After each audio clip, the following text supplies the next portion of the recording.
God's blessings, food for the soul.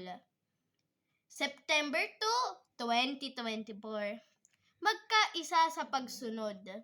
Kayo'y maging mapagkumbaba at mahinahon at matyaga.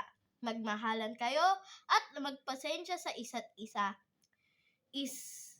Sikapin niyong mapanitili ang pagkakaisa na kaloob ng Espiritu sa pamamagitan ng kapayapaang nagbubuklod sa inyo.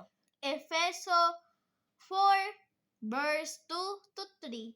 Ang ating pagkakaisa bilang mga tagasunod ni Jesus ay dapat mapakita sa mga sumusunod: pagpapakumbaba at pagkakamaamo, being humble and gentle. Ganito si Jesus at dapat din nating tanglayin ang katulad na katangian bilang kanyang mga tagasunod kung kailan ng unity at gentleness.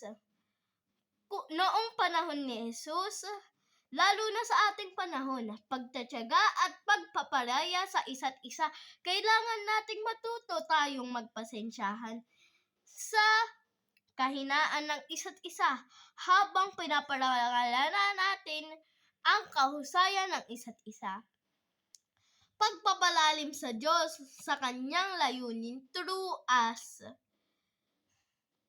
and in us.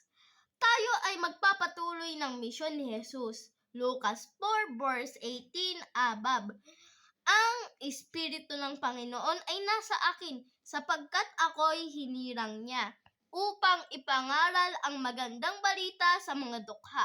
Ako'y isinugo niya upang ipahayag ang pagpapalaya sa mga bihag at ang muling pagkakaroon ng mga paningin sa mga bulag, upang palayain ang mga naaapi, upang ipahayag ang taon ng biyaya mula sa Panginoon.